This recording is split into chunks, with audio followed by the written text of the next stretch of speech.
ubenya yen ewo ho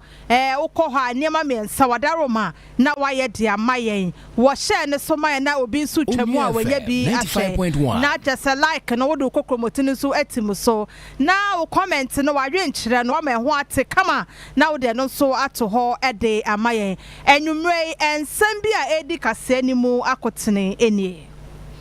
we eye arehosem na okopie mu ewo asemfo so a abaye bi a wedi infisha no beye aduanan ka bi ano no eye truck Hyundai truck akonu ni mu amenam so wato nananom ewon siedo Mati kwebu yo bia onimu de efa mrasam ho yo my Ghana mo de atodwa se eye special prosecutor OSP onfa na dwuma ento ho was ansem we mu OSP so aba kasa se ora Ken Oforiwaa ta enkane foto samfo de mo my Ghana ni dinguso a wo Interpol ensema wo mo erekodo mo no Omugusua 95.1 teacher phobia wakoje ntete na so besi enne wontimi emfa won wadwumam enne wo ye kire e de ensem bi ekoto e yo sofo hwe adesua ensem so e wo oman Ghana adeshimama wei ni afoforo bi ene ye kan bom se anwumre no nsi akasebo donhwo ba komu no ene ye ntena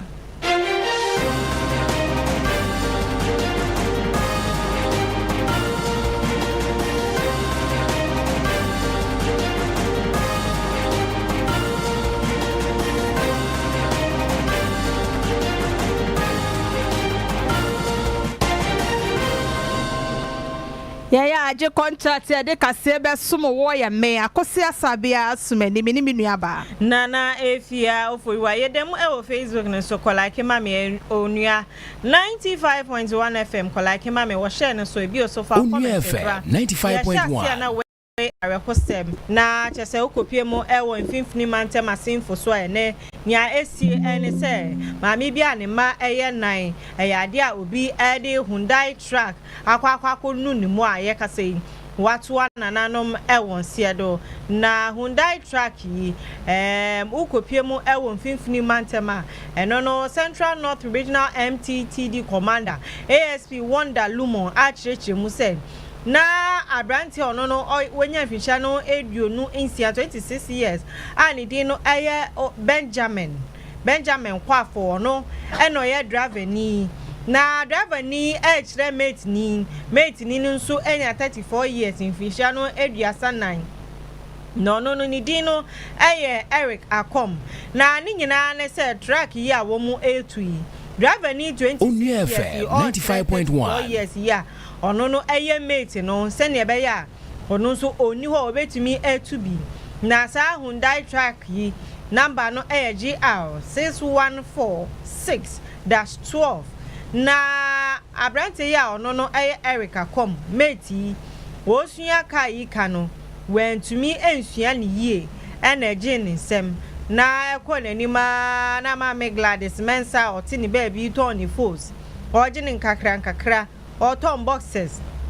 na ojini nkakra wa ewo kwan chen na odi bia kwhwe na busuafo no abrantie lose control chese odi track no ebe nu mamimu na odi nu nimu no odi ne koya sankobo obi dem eyewitness behwade fo ibi ekopie mu ewo honoma ensem bi sei ena wo mo edi tuja Onua 95.1 aso de ko park yisu nti se break na ferry no dem hu na esi ya otimi direct ba ha si sisa na hu sisa na nam kwan no to ball okay na hu na sisa na da ho accident me hu nche crevice pepe ni na america kwanya accident obreme sukuma kwan no nti me hu ye ne de me yemu asemi ankasa me yemu asemi pa ba na ka no so no kure asi ehyedan ya meti awrade na mti yi mtimi pia behwe na tese kana pia no abewula ahase ene hjem ye hwe na sister bi nso da ho no na moja tunanim nyina wa timi mi dwane firi ha no na omode sister no call hospital kwa yesi wa wukura mishe masifie ni mishe dem no ma na meti se bibia ji nti me bayi wo bo bi na me pagya no ye pie ba na chese kia na ba be show 95.1 ba me no mo de ne ko no na nanim na hyase e ho na wuro ye nti na ho no na nti no ye kakra nti om pagya no ne pon ne ko ne chi sei na chese mpo hwa ya no wu ya sama mo de ne ono ha sei ne twen no nanim na twen ne de ne ba ha no se beto ho adi ho abrɛ ye pa yesuro se osuma ye kura se ye meje se kan wa ya me se member se dan ne so akla o pie free say baby akoko ni si no pie free okay no de ba e se nke ba ya so di anka ni pa fo ni na ye be timiti an se rade mewu o timi pie ye na me hu se car na be hye we na ka ke o e wa ha se sade ye ho aboye mama no da ho ntumi nkasa na nim nya pija na mo je free no hu ni na na eba mo pacho no ton force tino o de ba be hwe e bia se betumi ato bia na ase Onua FM 95.1 bishia sa kunchi ma ayo ho de akan yo na wo hwe mfoni na we ayare hostem abaya na asa abatan a obatan a ono ton force odi kokokoko monten so nkrofo fie na ubetobia na mekope bi abedi ene me be ye den ene na ma wankwankwan koto ni force na nkofie ankohwe ne ma no na ene wato anananom ewon siedo we esiye ewo asemfo so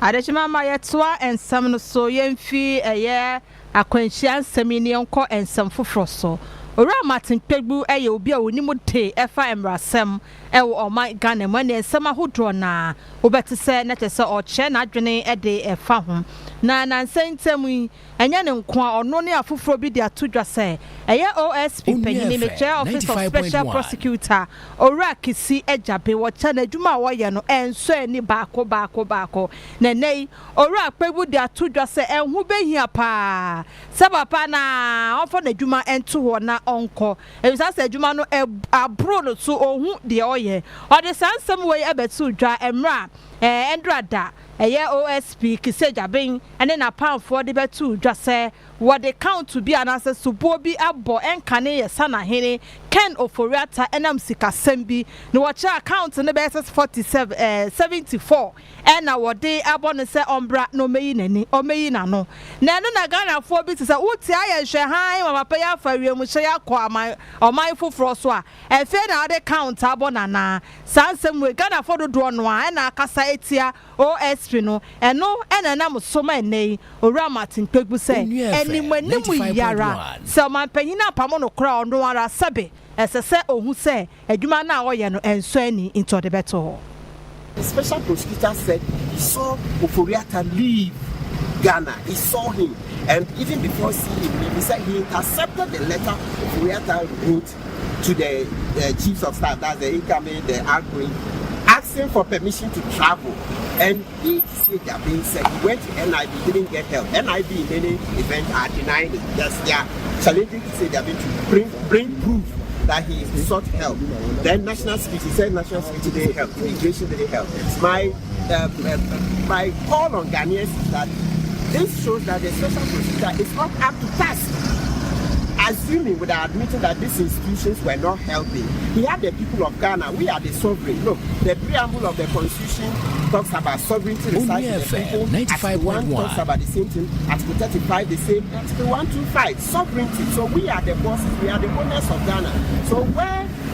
some public institutions are allegedly, in any event they are contested, or at least one institution is contested, are allegedly frustrating the work of the special prosecutor. He has to come out and inform Ghanaians. He did it, and he allowed Oforiwaa to. And I'm saying that for that one, Jabi and his right-hand men, two of them, have to pay dearly for it. They must leave office. Look, because you see today, Oforiwaa's name has been taken off the Interpol Red Alert. You had the man within your grasp. You have Oforiwaa within your grasp. You watched him leave Ghana, and then Mansour, you now bring charges. Even these charges, you know, we had to fight that we can do a trial in absentia. You know, the Office of Special Prosecutor kept fighting back that there can't be any trial in absentia because Oforiwaa must first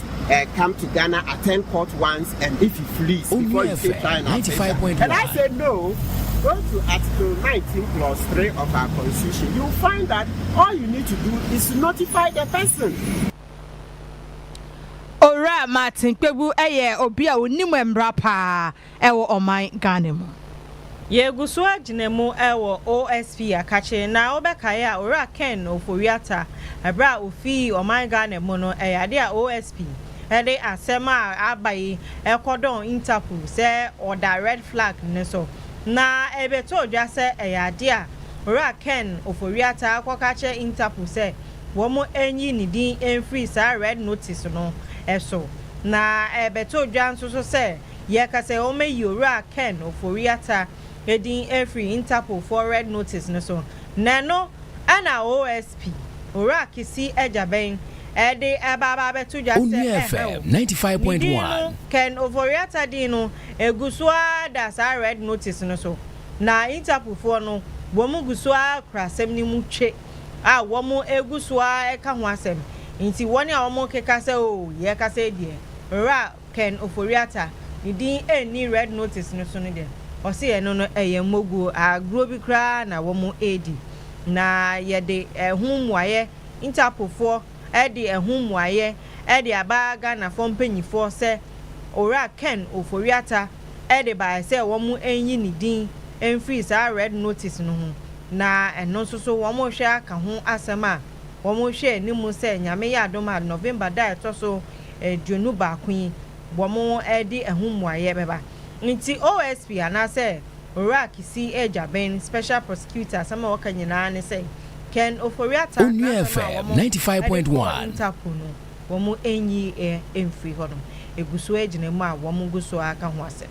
Adechima ma kuso etie nwume no nsia kasebo ewo nua 95.1 FM yetwa ensam ne so a yenkopie mu ewo kwawu abene a eno ewo epueye mantemene nansa ene beto dwase na hwema a owo ho eye na adwoa jemfo otoso emiensa police for akofa no de afi na himfi a obi enim babia okọ na asam no beto abafi ntitafidie so meche social media yiso ene ne ekodafo so mu ye kasa ho a eno so na Ghana IGP ora teteye honu ehye ese maame no wonja no nenei eye ohimei na adwoa mfo otoso miense ye gya no ne ye gya no pe ene wa friend sam strofo nhye mu ede atodwa eniama ofa mu ne police ne eye police fo ebe che no bebia wode no koye ene ne ye ya wo gya ne mu enei wasan aba na himfie ye nti ensem a ode etudwa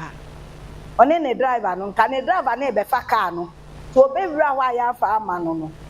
na o pie osibu ade ne nyon ne pie ye ana me say anto mo ya me fa man fa ma wom me say ni wo wom ti man fa ma wom to mo jojo car ne ties se bia na anadwo so ya betu o se ya mo bia betu ama ye yi ibedu ya mi ko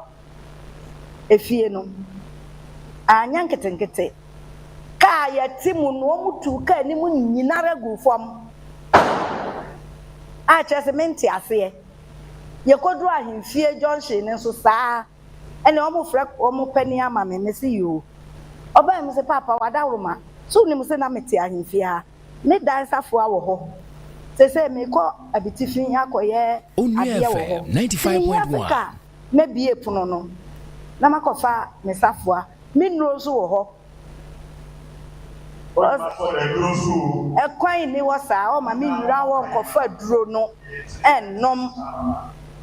enti ampa prosifo na mama nkofa me nuro me dansa fo aso o mama nkofa na me frɛ nana achemfo se bi atu mini omso mo mama nkofa enti mo hu se me atare ehye me ya me nkita bibia we no na me ba nkoto bere me anajo no me ko no atare ana ehye me no aye fia ma tinura ana me ba suma obi so nkoto atare emre me na okoto atare we de bere me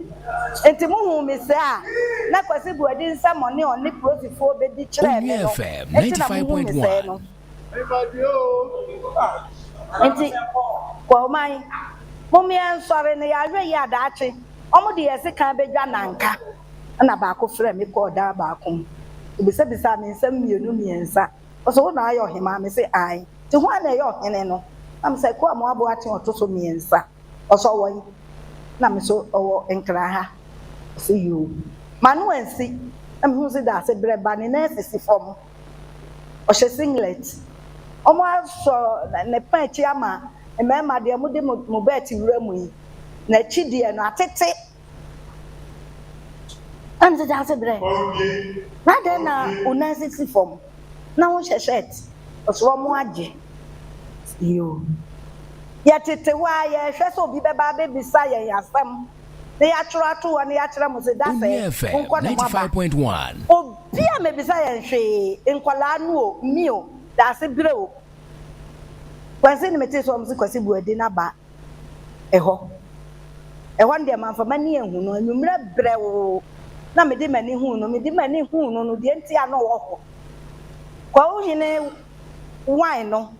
ɔsɛ ne deɛ nti wɔ ɔbɛgye ti wɔn ba yɛ wɔn fa no wɔn yiyi nɔɔma ɛyi ne firi anim ɛne akyire na wɔn de gu polisifoɔ ne kaa anim nti ana enwummerɛ kɔbɔ bɛyɛ no si ano yɛ deɛ yɛ wɔ hɔ sɛ na ɔhyɛ hɔ nti obiara nsɔre na afei mu na awurade asɛm ayɛ ɛnyɛ saa nka deɛ yɛhu yɛ no nka ɛnyɛ asɛm papa meda mo ase ɛne mo mpa ebɔ nso a mobɔ maa me Onua FM 95.1 Nana hima owo kwawu abeni no ewe pueye mantem Nana ajojin for toso miensa na ode ensem bi ekọ so emra police fo ekọche no ode etudwa na oye ensem chofo nhyiemu yese ama se o shubo kakra ya bampotem ho wona wota na chinichiremu a ne police fo no ne afa na wo tutu se wona sese wodi ade no abomu eye no enya ade a etwakwam na eno na twefo hene na ono aso osaye kwawu tafo ehene eye Nana Kwasi Opoku minta otoso mienu ode ade sede de matememu fo wo kwawu abeni ne potemu se wonya butoye mu na se de IGP ade ato omanim se ne nsa aso eye nsam ni mu no wogidi se IGP be hwe na tene ne prepreye ade aba eye impotem ho entime mobia emfa emra no enhye ne nsam yeah nana no so ye be tron krata be breed Onua FM 95.1 say o man no hwehwe mu nya ntem na se ne ye nya ntie se ye bubu prani na yasesa na ema bebre free on se na ye so call se ase ye so kura ho a se na na kunti kan no ene ema ayira no ye be ka se ho na afa na meji bi se eni na wotwe se ne eru agi pia ka no ye yankasa so beta akire na wotwe mu no ne ye hia no ye be bi se fi ne ho ye nsaka na fi ho na mo ebetu enya de a ye gi ato se ye kotra dabi ye ntentra if say ho ye fie ho nye obi ade ya ye na nanom de si ye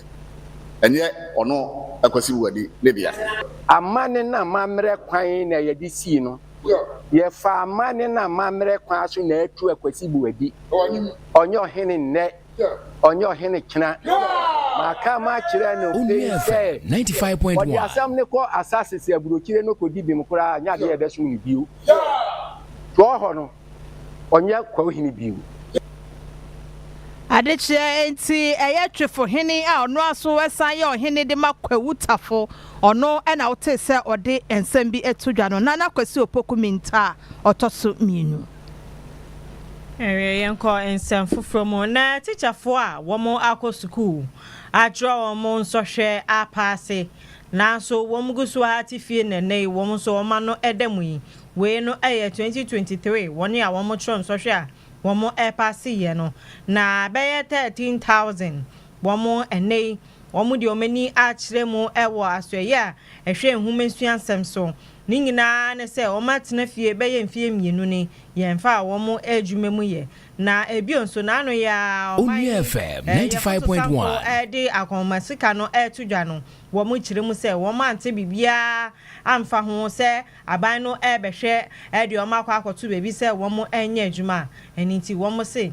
ade no eya hadwin ye pa na asemu a womo kanso ne se woma boma kira aban no na so aban no kame a ese aban no ente hwe yenti nsem a womo editudwa throw letters to institutions for employment almost say aban be posting into amount fire. So what do you expect us to do? Yes remo post us next them grant us financial clearance. Yes remo na mun posting. I survived through Bonkpo and hacking at the market. Sometimes we pull barrow at the market to get people stuff, and at the end of the day, we get something to our pocket to eat. Sometimes you'll be in the house the whole month, 2 months, 3 months. Nobody will even call you that go for the construction work or something. Onua FM 95.1. Na chese teacher foi asem no ha omu ye pa na womu san so kire se esan se womu edi ho akwohye Ministry of Education asinti no yade a obiara ni ho opese ofa omu adwuma mu nti na chese womu kopa adwuma wa abonten krai no so emu ayedin edi amomo.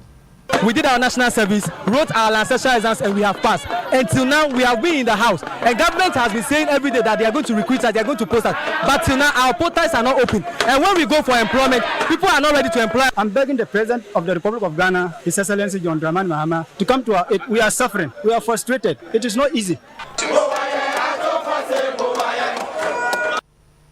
ene utie nyuma o se ato force nkoma ye nyam na me boy yo wo mo amunyuma mo bono na wo mo edi petition 95.1 edi akoma finance ministry se wo mo hwe na wo mo nye bibi emfa ho emfa mo na kasamafo edi ma ministry no eji ya wesom se nia omo akabia omo ate no ewa supemu nti wo mo de be kompanyifo ho na omo ye bibi e de afa ho e de ama omo nti teacherfo a yemfa omo ewa adwuma mu ye wo mo na mote wo mo nken adehye da so agina mu ewa adesua ensem ho wo my Ghana mu ene osofo wo hwa adesua ensem so ewa my Ghana ora Haruna Idrisu efrensem chofo enhyiamu ne nyina ne se yakohoma bosika ya sana hene de koto mrache bedwemu no efa ye de ma eye adesua no adesua aseye no obechechemu ade tre eye ensem chofo ewo enkwan pompuni mantem ha na enumu no osofo no ede atodwa se aban no atisika pudu 65 million cedis se wode bema eye free education bi e de ama wona asabe omo edidem ochema osa 65 million cedis eno no wode be fa teacher fo a woni mu de efa eye ntetie sonko ye de ema sabe wona omo didem ewo oman Ghana mu ochemu a eye sanchiche de eye bibia wode aba osusu se sabe se wadi dem a no nche se obet se wo kafie unya adesua ewo oman Ghana mu etu osusu se eno ebeboa pa osofo eto so eto aso se eye free senior high school enei abanded no ede ba ya omo ba ye nso woto aso yi akohoma bosika no eye 4.2 billion cedis ena eye osuafo no ena asana hene etwa ede ama asoye na wo hwe se wode ye be ye nchichede ahodo a ede be peja eye policy no emu na mu ena ode asuda se sika 4.2 billion no ebeboa na double track system ya ebi ko squad je bosume miensanchi na wabetena fie na ye fa foforo so sa ko bosume miensanchi na sa se additional ye ne wo hobi no eno wo hwe se wobetimi di sika no ahyem na etimi aboa na school fo ni nyinara no etimi akọ eye emre baako. We are happy to announce a new flagship program known as the Ghana Secondary Learning Improvement Program, a 2-year World Bank supported project valued at $180 million. And they would also even further support some of the e-block initiative that was started and not completed. In 2026, a total of 1.1 billion has been allocated under the Ghana Secondary Education Learning Improvement Program to execute infrastructure expansion and more importantly quality improvement. Asafo Haruna Idrisu edit to just say Sauba or my Ghana mua ase adisuafo a wono sebe wo special needs na say omunya mre kakra as wotimi edi esua de no ate ase na say wokọ mre ahodo na be hu se bi mu e wo special schools ahodo no wono wontimi ni regular student na say adisuafo no ntimi ntina class no wo say onya special teachers bi edi emo omo ni akade afoforo edi emo omo o say oba my Ghana mu asa won so ye gya omo echi kakra enti eno so no se sikanimu a ye de ama aya asye no omo hwe se wo de 60 million Ghana cedis no wo de eno so ebehwe ho asem aka e wo sami aye ho nso. What I noticed as I went to Akropong was that even feeding, they still depended on government grants. 95.1. That is not good enough. So we extend school feeding to all the special needs and integrated schools in the country. And for me, that would be the best intervention of meeting the needs of distressed, marginalized learners in the provision of our educational system. Accordingly, I've requested and directed GetFund to make a minimum allocation of 65 million Ghana cedis to support the initiative of supporting all learners with special needs. Ne kra no ora Haruna Idrisu editu just say wo ba a teacher for omo eye die ho anase omo asitena mu omo welfare ne ye ka no na o se eya de mu ode kakra ne titu ni bebia wode woti ebeto eni ntina aban no edi nhihwede bi a aba ye fe no teacher dabre na just say no wo be si adan ebe ye say 50,000 housing unit say adan kra be ye say 50,000 na no ye de ama a teacher for wo my Ghana mu nyina ebie mu no otoso de ka se eye schools ni bi wo ho a ye be pagya mu e de akọ grade A school se school bi te se Mankra so senior high school no e kasa schools ahodo na aseye no e hwe se wo be pagya mu e de akọ eye grade A schools no bi. I'm currently reviewing a paper and a proposal from the District Assembly Common Fund, and District Assembly Common Fund, GetFund, GSOP, the pension fund of the teachers, and the teachers union, we intend to embark on a provision of 50,000 housing units for teachers under the administrator of the District Assembly Common Fund was 95.1 a few weeks ago to engage with some of the partners. What we need is to identify what the funding mechanism will be for the delivery of it. For sure the Sam so or my Ghana ora Haruna Idrisu and I'll tell so the NSMB etujano. Adishima my engineer we suni home so ha ye ba and some do draw no na car ye de beto so.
Aban na hwe ama homesua seme ko nanim pa na ne obo aban no abaso pa wo ene free tertiary school fees no na che se woni a omo ko ntuaso school no first year for no 95.1 na da sibre se aban no wa ya de ye papa for the same way to dwa wa bra obepie mu e wo Jubilee House okosra mampanyi e wo na so ye na nchihye bia odi to akwan mu yeah, no stress fees. Nchihye no be pa ho ntama e wo me peso aso saa nhyehyɛeɛ a wɔbɛpa wo yi ama school kɔ ayɛ nika ɛmi bi ɔba a mempɛ so aso mede made sede atu n'anim ɛyɛ yɛn central market emu abɔ pi ɔno nso ka to so sɛ ɔbɛma bɛyɛ ama yɛn na yɛnya abɔkyerɛ menim sɛ wakan ɔbɛyɛ yɛn eastern region yɛ hospital mede made sede atu anim ɛyɛ hospital na aban no ɛsi no new dwabin ɛne eastern region na srɛ sɛ 95.1 wabɛso yɛ mu wawie saa hospital yi na kyerɛ sɛ dase berɛ kwaku boaten ɛna ɔde abasebɔdeɛ kɛseɛ ɛde ama aban no kyitwiw mampanyin sɛ bɔhyɛ ɔhyɛeɛ no wɔatumi adi so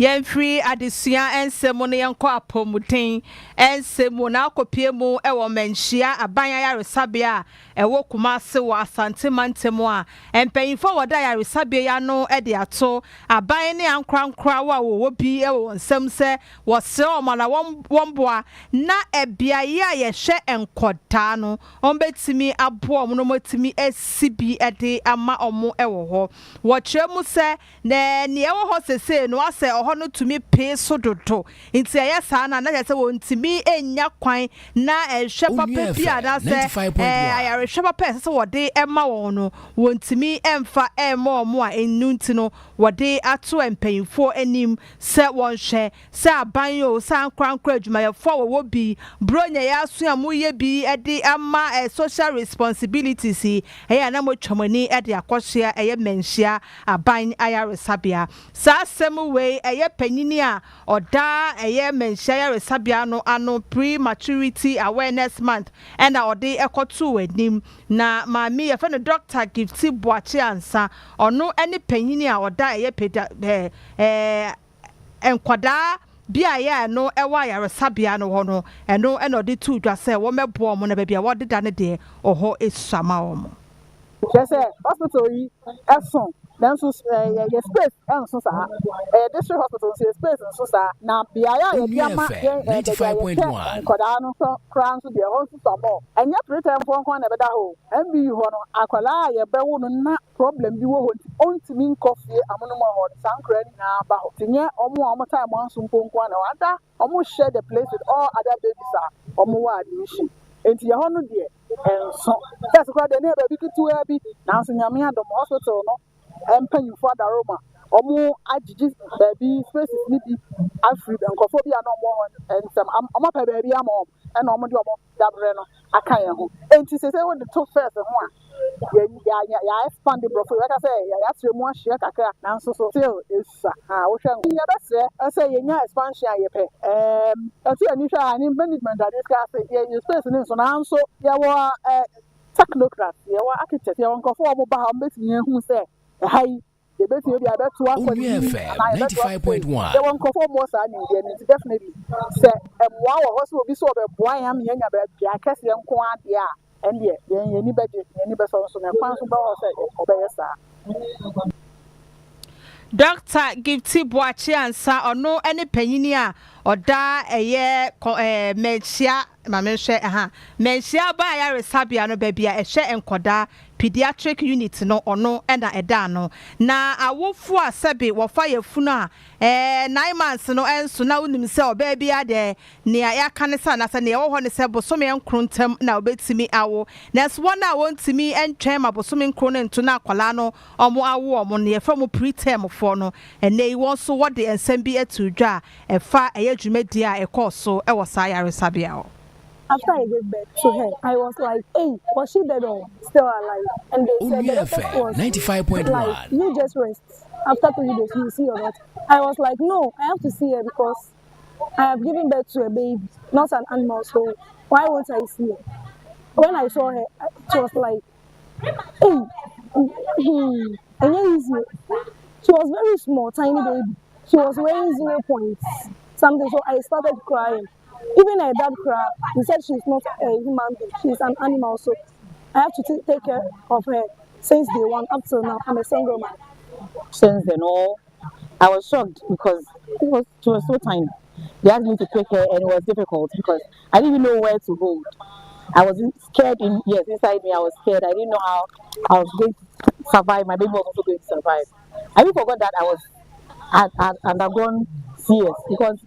there was pain, yes, but I didn't forget the pain. My most concern was my baby and how she was going to survive. And funny enough, all my scans showed that it was a boy. So all the things I bought was for boys, only for me to give birth to a girl. So it was a mixed feeling anyway. Enti awufo bia sabe wo man ntimi antwen bosomi nkuransa wo beba no wote se wode ensem bi etudwa yenko ensem from yeguso aginemu ewa apomudin sem na soafo a wahwe mpotem so ene ahinsemu ene osuma hodo so ewo manga na ha se akasa se esanse efi adukro manga na ninti no afi biara sika oman no ede kwa akwhwe saade we aso ano eye $500 million kwesi broni sika no na ningina ne se ukopie mu ewo mfie ahodo na Onua FM 95.1 na chese nam so ama nkofo jija omo nan won monte basabasa na endo a eye world toilet day aninti mpenfo aye dwumedie bi ade ahye saade we hofa na dwumedie no ase no na soafo a no ehwe sa ministry yi so ora Ahmed Ibrahim ade tudwa se o hwe efi ahodo a womo ewo ajanan bia eno no ehote na eye kakra bi na ochira we no ha adwen ye pa esanse dodo na enhye ni bebisa na ose ni nyina mu no ukopie mu ewo etifido mantem ma ade a ho no kra de enkoyie kwakwakwakwa enkofo jija wo mo nan wo mbonten so papa na so afo ise ade we de ha adwen pa tie wo se ye bibi ede fa ho ewo se omaimu ni nyina obia de na ho odin ba na ye kutia open defecation presidency government nkwantimi na regions mbiensa open defecation no was ewo Ghana pa eye upper east region, north east region and savannah regions omo enomo 40%, 38% and 39% respectively into uko upper east, north east and savannah say we nipa 100 sa open defecation about 30%, 39% and 48%. Ora Ahmed Ibrahim na wote se o kase na o se minu mienu e wo se nyina ya adwen se e behwe ama fiefie bia no wo mo benya ejanan bia papa enkofo enko jija won nan e wo emonten so yenti nsem o san so edi tuya se uba ahunidie nso a e fa toilet ni sa no mani nyina 95.1 edien anamu na ye to afa ho bom ende ye kaikai ye ho ekoyi a ye nkoso enkoyi nso a na die ne wo se ye ndie Ghana Statistical Service di buy ne se uyi nipa 100 a emu 25% pe Ghana ha ene wo household toilet a money obi anse obeko no obi asalai and all these things as world leaders or as national leaders ya said yes ye sharp no every ho. Ora Ahmed Ibrahim na wote ni kan e bi oso ode ato obi bia ni mu se mo amujijejija munan e wo monten no munjai se wo ye fiera nsoso na wusi dan a no wahwe na ejanan bie ene emu seat no e bi efe kama portable one now dia hye honum se na be ya ebeboa ama wo mo mutifi honum no enya bebie eja wo nan a womo enkojija wo nan Onua FM 95.1 eda so aginemu se ne ayetimemufo bi eja wo nan baabi a wo benya ebi ne efe no open defecation no ebi na timemufo a wo koraso a eno ewo bono mantem na wonso wode atudwa se eja nan bi a ewo ho a na wokwa asai nanso wontimi ensia na ensiesie emo no wo sre na nanom ne mpanyimfo MC yi ne aban anamsifo wo mantem wo se animanimu yara wo sromara wo mesi eye sabia ye no emfa mo sede be ya sede bi mu anatememufobia wo ho no eja wo na egu basabasa no eno ebetimi etwemu ana ebetimi esia no wo de sansem we tudwa ne nyina ene se yeti yetu da baako esi wo se wiase afa ne nyina no wo de ekasa ede afa babia tememufo dodo na eja wo nan egu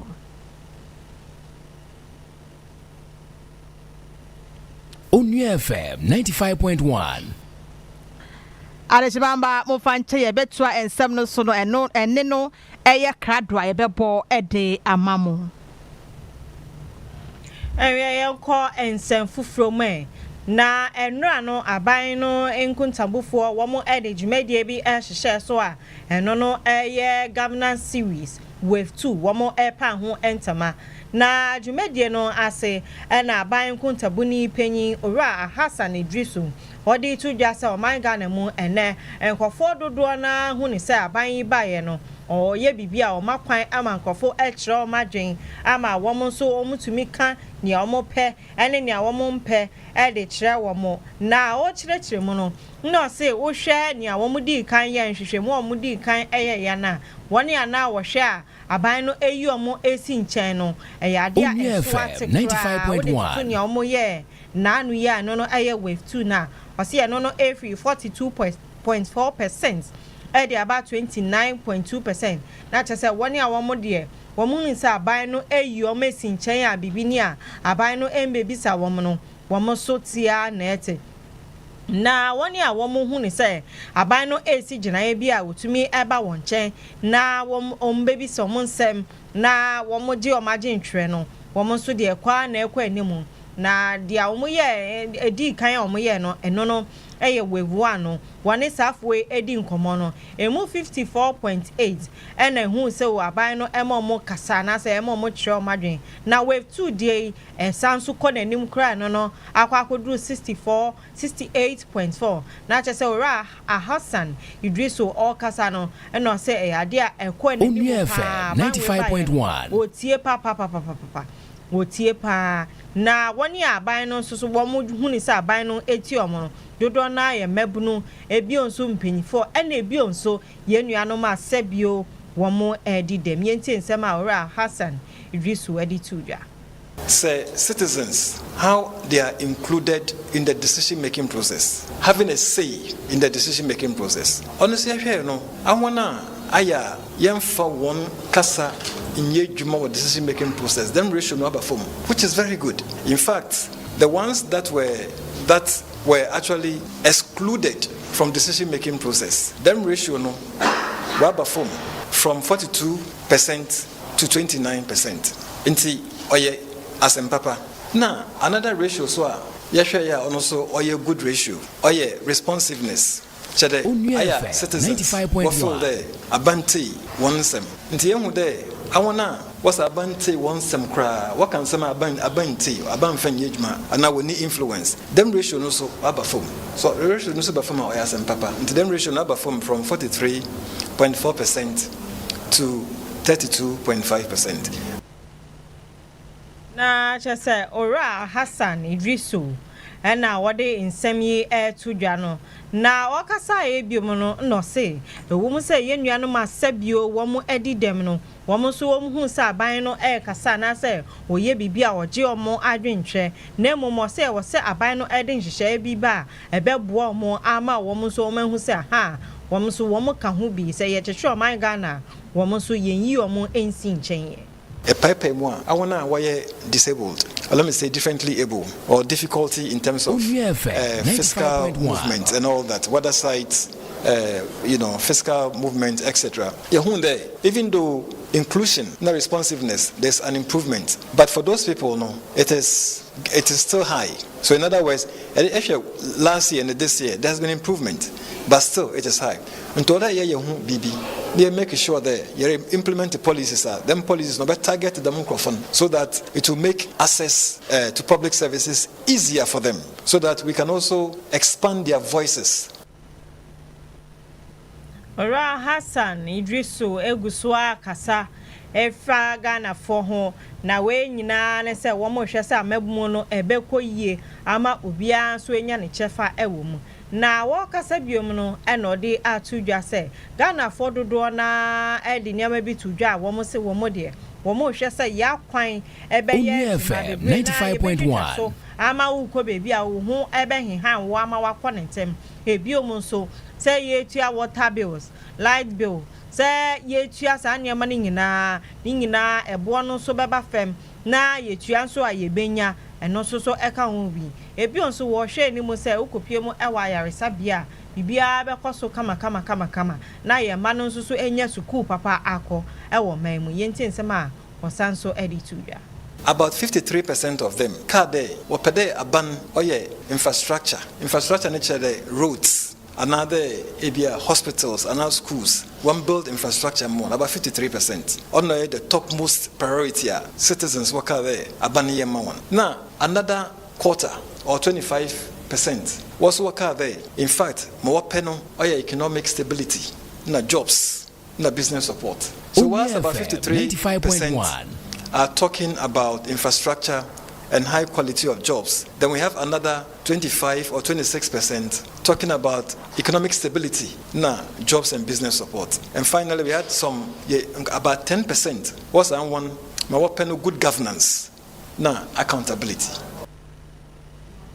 Na chese abanku ntabuni penyi Ra Hassan and odi in some way to dwa na senam din kankan no. Or the Sansam way to Jawabra, one more pa governor series with 2 no ho and Tama and war and crank code your way.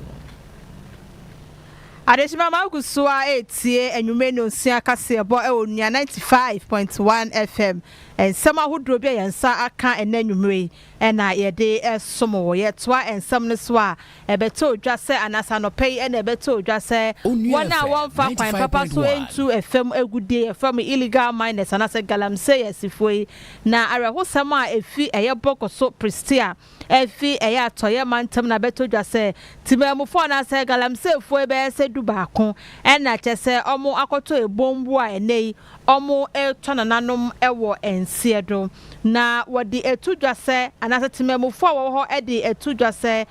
waye se wo kọ akotu sa galamse ibi na saa bebia wokoto ensase a wo kọ so no hate gold fields fo asase a wodi etu omudi tu efemegudi omode no de kwan papa so wo nkrata ne ka ho nyina a wotumi edi adwuma na bebia wonya enko ho no na galamse ifo sole a no ma wi omo ho ne kode omo akotu bi gold ibi anase efemegudi ibi na wode ahye omo ho no mo akoton na eno na ese omo ekoya dubaako wokoto eboyi a omo tututu omo tututu hoi a nei omo ato na nanom ewo ensiedo na adwumako hit gold fields for limited e de abetu dwase woni a police for AD enkita ho e de afa kwan a obehwe de hwese wona omo egu mu na mane bone kire se nya duba akope wo tutu se bebre aka asase na se a esese woyi omo na ensem we e na nadmo e de abetu dwase wogusua eni asoya hudro no edi nkita ho police for wom minerals commission na national disaster management organization nadmo for na wo ye nhwehwemu a site ho a wo koya aka wokotu gold yi ana efemagudie yi wode akọ ho a wo hwehwe se empose bi mu ewo mu anatememufo no ekiremu a wona wokọ ho koye sa galamse omodo osopa na duba akọ na yesomato nanom ewo nsedo su se numbers ni bi ewo ho a wo hwe wobetumi ahwe pa na wobetumi akase bebre na ehyemu eno na nadimfo ni police fo ne menu commission fo ne anti galamse task force ehwe se wobetimi akobia ye ho anase wo hwe se wobetimi ayi enkofo yi edi afi eboyi mu na hit gold fields for edi abetu dwase wo musa sase no omode de wonya krado se wobekoso te yo mo pa se galamse yesifo anase wona wonfa kwan papa so entu efemakude omo akohye so a wotu omo sifie na rekoi wobehwe na nhyehyede mu otempa a wobetimi edi egusa asase ne so eno beboa na bambo ho nsam etimi akonkan ewo samantam ho ewe yanko ensem foforo so na swafo hwe ya kwan ene ya kwantempon so ra kwame Gavin Sagboja na wo kase wo se aban 95.1 chichu mampanyin ora John Dramani Mahama ebehwe na akwan ahodo a aban a etwemu no ehya ase a wo mo entumi enwie no wo mehwe na wo metwa so atwa so nyina se na ebe beboa se we no big push project no ehya ase nti wo mo hwe na ya kwan ni nyina tete apansam no we metumi aye aboa na wo mo ede ho enkrata ani sika ensoso ato ho no ma wo mo se waye krado pa se wo mo beye yɛntie nsɛm a ɔde to dwa. Additional intervention at President Mahama Eddie Siho say improve the road network in our country. Example, Winchi to solar through solar to Wa Bolga, Kaswa, Winneba. Any Nyama Dambai Bridge, a chairman for bridge. Onua FM 95.1. 2025 budget. Finance Minister Eddie 13 billion. Eddie Siho as the first installment for the big push. Big push project. Our site says here is in excess of 60 billion. But project near project be complete in about 24 months. And the additional 30 billion. And yet, Sika Eddie Siho saying Fako started new project. Because we have already awarded 60 billion.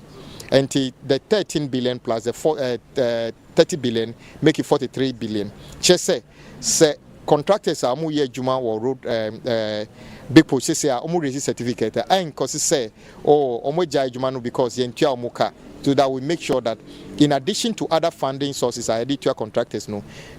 because the roads are under big push no so critical they can start and complete them. And the 30 billion is not 95.1. yes the cost 30 new project is to continue project at President Mahama Siho Dada. That is the 12 disciples. Any chairman for breakdown by bridge ni we ni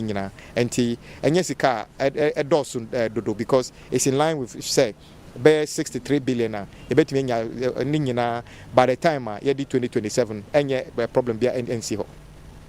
na chese ora Kwame Gavin Sagboja ena wote ni nkenso afọ ohwe ya kwan ene ya kwantin ponso o se aban no aye krado pa se ya kwan ahodo atete apansam no wo mo behwe na wo metwa so na ye kama eni nti o se aban no ehu sika ene contractors krom be ya kwan no so adwuma no wo mo nyina aye krado e bi kura egu kwan no so a wo mo eye adwuma. Ora Bojama na anso hwa otoa so e ka se eye wo hwe eye Kumasa na se Accra Kumase kwantrimpo no so a sa kwan no enche bia omatua contractor ne ka oye adwuma dendenden na mo no mo hwe se wode 6 lanes bi e ba be ka ho a eno no be ma traffic ya na ape so e wo sa kwantrimpo no so no ne nyina ebetumi abafom sesia ye ka sei no me hu se mukra mukọ ofanko ho aban dada na start but time President Mahama take over no na contractor no ni ho omo abandon adwuma no ye tua sa contractor no $78 million NPP ntua ye tua say contractor no e site ho adwuma gidigidi check bia April next year na we sa adwuma no enti President Mahama aban and stop a contractor bia unlike 2017 and our movement directive say almost suspending Onua FM 95.1. Yeah, aban President Mahama aban and stop contractor. In fact, who say me call 16 region. I appeal to all contractors: don't stop work, continue to work. We'll pay you. And indeed, in the past 3 weeks, aban etua $5 billion. Emma contractors eka yetua ni nyina juma omu ye ewo NPP time. Not one city juma President Mahama award this year. Not one city out of the $5 billion is part of the President Mahama's project. They are all President Akufo-Addo's project, but we paid for it. Just say President Mahama, I and Ajuni say, obe continue Juma NPP 4 started because then you know Ghana 4 and I kwanu and NPP kwine and NDC kwine a Ghana kwine and you be complete omunyina. Yep. Oh no, you be 24 months, but a construction project. Be here 1 month, 2 months. Majority 95.1. In fact, minimum say before the 24 months, a be crab to me completely before 24 months. And the enemy one was say be complete a month or two after the 24 months. But the important thing is that in 2027, many of these projects just say Omunyana. Contractor no yetua contractor no eka be recently and minim say enche because we started Juma or many other sites and is even doing some big push project and minim say obekwa ko toaso and problem ni ho the contractors are supposed to continue and finish. It's a very critical road we entina won say even some interchange it's been abandoned because the initially the loan you say the loan be But unfortunately, because of the IMF, you to me fast alone. President Mahama say in fact big push and he says here contractor new year Onua FM 95.1 and almost a third of the big push project says here a project I inherited and President Mahama and started. But here say a quite important to all the country. In fact, some interchange is such a critical one. In addition to that, bypass a free Jisu side because many of the traffic I call some interchanger traffic and yes omuko Kumasi bibia they are going through Kumasi and here bypass no majority of the traffic will not even enter Kumasi. They will bypass to reduce the traffic at some interchange. Ora Gavins Kwame Abuja ena eye osofo hwe akwan ne akwan chimpon so o my Ghana enti mo amonam eye ofanko poku ase kwan no so nsa mo kwan so amokwa na musin poku ase kwan no die otrofo se enche by America ni se o se enche se contract no only excuse bia because they try ne car fully paid. It's also no nya kwan no evidence. Oh, and then also for nakasa evidence being beam na. Also for my way man kasa omo ya de mampen media ne ye me de ne se mampenya kasa tutu ne nan kɔ hɔ nom kɔ hwɛ kwan no. Mampenyi nya me hwa. Enti government se omo tua. Asabia ye wie na mamfa ba ko bi ntwam ne ye mfa nkwan. Siteni bi a ono no ye frɛ no Prince Nkrumah. Ono no Oye ICT teacher. Ewo answer reading. Was a reading basic school. No ewo asin for so empesua so well in 15 mantem. Any ase waje ono ankasa ne nkwan fi nsem. Na ye bisa se na den ti na teacher ni kama brantie o hwe ko Facebook ne so na kwhwe ne wo honum. Ne tie kama 95.1 ne trousers kama. Asabia meboa. Ne trousers kama bi ene ne shirt what so chese ICT papa ne belt enye combination kitwa teacher ono akasa age ne nkwa efren na ne navufo ne omu edi agro ewo school ho no mni ebisa ne se na denti na mo hwa teacher ni ebe ya sa Prince Nkrumah so de anka udi modru na chese anka oye nipa kase ana waje nkwa efren se ya se Prince di sika akwakosha abaya bi mu na abaya no wa hwe ni school sa oye nurse ni ye anti green odi sika akwosha abaya mu na chese okwoche ICT ni wia sika na obeje no na odi akwosha abaya no osiko school ozami ye teacher ni woso ye nurse ni tie woso 95.1 na ya yetna wo na bibia akokama oje singre spine na meso magibi na chese bibia akokwa ano oye wie ya abaya se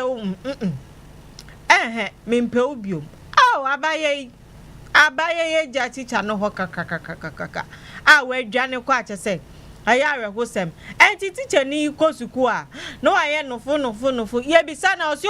esukufo na omo be school no omo nsua ICT no asabia teacher ni se esukufo na omo nsua ICT no omo nsua ni ye linti na waye nofo no na chese ye bisa se Sir Prince na we dia ani na yeti ya ne Sir Prince kwase e mofra ni nsua di o eni ti ono ankasa waje ne nkwa allegedly efini nsem na assembly member Ede Masa asinfo su area ya Onua FM 95.1 efini nsem Honorable Ibrahim Abdul Rahman na waje tu mu se abrante na ampa waye nyamedia no waje ne nkwa efini nsem na yesi nanse obesuku a utimi se wanya emotional distress bibi hane papa ye ko bisa no o se mofra ni nsua de na so ade a abaye bi atete na amani broken heart na ne ekoba ne se Thursday no ya wada no wanko school ana wo mu kopie mu ewo ne fie wo mu koye na se Prince o hyedem ho a ono akasa waye ne hu bi kama na wo mu ele ne cause St Francis Xavier Hospital ewo asinfo su na so wo mu kodu ho no na Sir Prince waye nya media we ya rehosem Sir Prince Freeman Kesimu ana ni yesi no ene no Onua FM 95.1 ya mami ntwa so na aya rehosem mo be ne den chese apranti a fe na we se ne mranti bomu anka o chese teacher ni